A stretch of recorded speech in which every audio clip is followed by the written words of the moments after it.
Hello again. I am very happy to welcome you to my channel. Jewish tradition is to never skimp on greetings.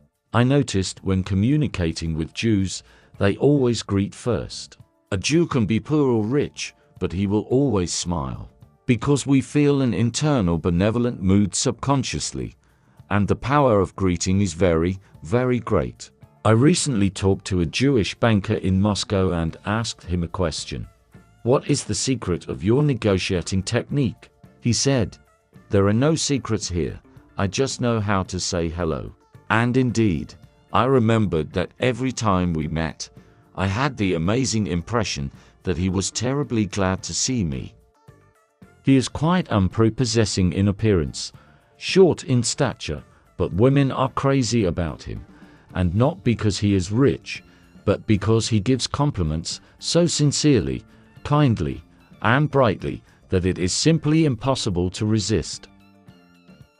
It is very important that every person we communicate with feels that we are interested in them. If you greet them sincerely, you immediately charge yourself and them with your kindness and good mood. Jews were blamed for everything, for the failures of rulers, for their unwillingness to give up their traditions, and for earning more than others. Kings often took loans from Jews and then, in order not to pay them back, declared them outlaws.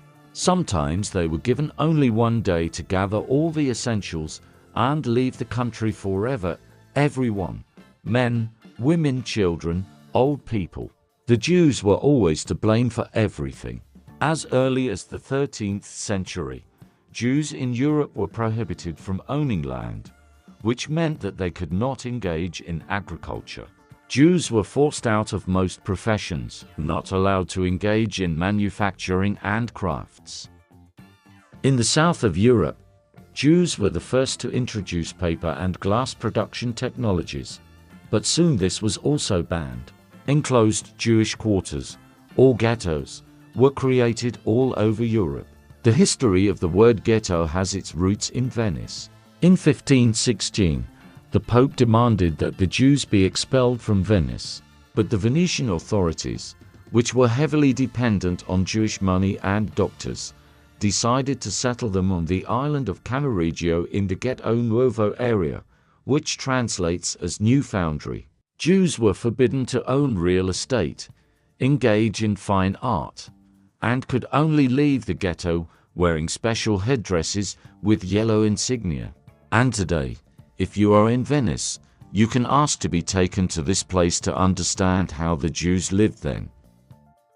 In 1791, the Pale of Settlement was introduced in Russia, the border of the territory where they were not allowed to live. Jews, with rare exceptions, were not allowed to settle in Moscow, St. Petersburg, and other large cities. It was extremely difficult for them to enter a university, and they had to fight for everything in life. -1 Semitism also took place in the Soviet Union. A minimum of opportunities, constant prohibitions and barriers, pogroms, humiliation, constant overcoming. This is what Jews always and everywhere had to face. There is a character in the Talmud named Nomish Gamzu, which translates as the man of everything for the best. In any, even the most hopeless situation, he would say, Gamzu letova, which means, and this is also for the best. That is, for him, there was no bad outcome. Everything that happened to him, in his opinion, was only for the best. This approach completely changes the perception of any difficult situation, of which each of us encounters many in our lives. The times when you are not sure what you will have tomorrow taught the Jews a special approach to doing business and organizing relationships with people. Expulsions, oppression, and humiliation left a deep imprint on their lives. It is generally accepted that positive thinking is an invention of American motivators. Not at all. Back in the 19th century, Rabbi Tzemach Tzedek wrote, "Think about the good, and everything will be fine." Why did Jews survive in any situation, even the most difficult, the most hopeless? Because they have an inner core, an unbending will, a belief in the best, which always helps. Jewish tradition says, train your lips to say, this is all for the good, no matter what happens. It will be hard for you, you can lose everything in one day, but you must understand that everything is for the best. And tomorrow, in a new place, with new, unfamiliar people, you will create your new life from scratch. If you do not believe in the best, if you do not have confidence that your steps will lead to success, you will not succeed. You do not know what will happen tomorrow, but you must always believe in the best, always look for opportunities. How and where to look for them? Observe what is happening around. Jews have always found those areas of business where you can make good money, and were often the first in them. You must receive information, analyze which direction is developing faster, which is slowing down. Where a new opportunity appears, Jewish communities have historically exchanged news about falling or increasing prices, about political events. This allowed them to quickly respond to changes and earn big money. Life has taught Jews to look for and find advantages in any situation.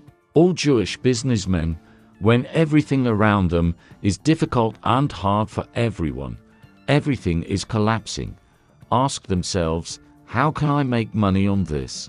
Don't grab your head, but think about how and where can I make money. And there is nothing wrong with this. It helps to find a way out in any situation and, of course, not to whine.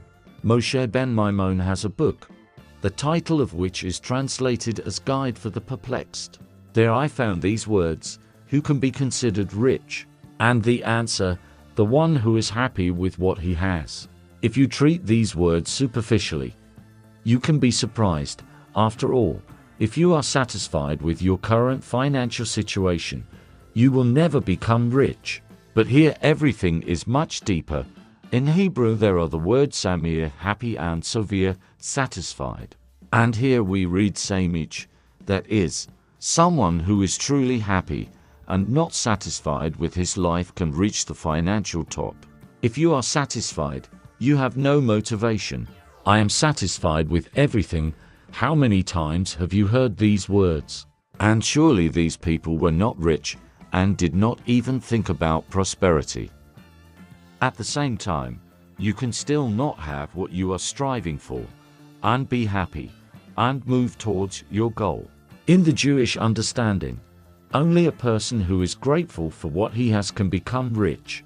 That is the whole point. Be happy with what you have. It will help in any circumstances. Strive for the best, but be sure to appreciate what you already have. And also, if you think you can destroy something, believe that you can fix it. These are the words of Rabbi Nachman. That is, you have the power to solve any problem, but you should not think about destruction, but act in creation. Agree. Once an old Jew caught a goldfish. The fish said to him, I will fulfill your 3 wishes. The Jew answers, good. $50 million, a house in Miami, and marrying Naomi Campbell is a Odessa joke. Jewish tradition is to always negotiate. Knowing how to negotiate is a great art, the basis of doing business. This is what Jews are taught from a young age. You are constantly entering into financial relations with people, and you will not achieve anything if you are not flexible and do not learn to negotiate. The easiest thing is to refuse, say we don't need this, or convince yourself that he is a very difficult client. Nothing will work out with him. A Jewish businessman is determined to find a common language with any person, and this is a priority task if you are engaged in business. Your key skill is to be able to negotiate. It is amazing the prophet Abraham negotiated with God, asked him questions. Remember the Bible, God, in response to Abraham's request not to destroy Sodom and Gomorrah, said that he would not do this if he found 50 righteous people there. In negotiations, you should always proceed from the fact that you will never be able to change anyone. At the same time, you need to keep your goal in mind. Listen carefully and hear the interlocutor and try to find a common solution. You can be cunning, enterprising, inventive in negotiations, but negotiate, offer your value, find a common language, ask. The trouble with many businessmen is that they are afraid to ask questions and do not want to delve into the details. A Jew will ask for an hour, 2, 3, 6 about everything related to your business project. The more you learn, the more details you collect and analyze, the easier it will be for you to work later, or not to work. Mikhail Friedman is an amazing example of how long you can do business with the same partners. 30 years. They started by washing windows, and today they are on the Forbes list. The secret of their partnership is the duties and rights prescribed back in 1992. I do not have a task to be loved, but I have a task for partners to respect my interests, and I their interests. You can and should argue, but if you have made a decision, that's it, do it. This is his principle. One of the richest people in Russia. Business is the science of man, is another postulate of Friedman. Ask, get maximum information, find common ground. About partnership and partners. Jews make every effort to foresee everything in advance. Even if the probability of unresolved issues is less than 1%, it is better for us to initially agree on how to act in a given situation. Everything must be done to foresee all possible risks and external factors that may affect a joint business project. Therefore, the partnership agreement and the financial agreement specify the amount of investment, as well as the time for business, that is, how long the working partner will be engaged in this project.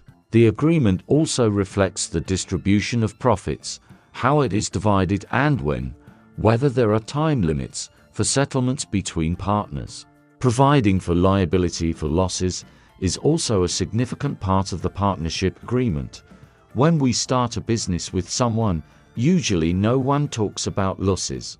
In the Jewish tradition, it is always necessary to think about possible risks in advance. You have not yet started doing anything, but you must foresee what you and your partners will do if your project incurs losses.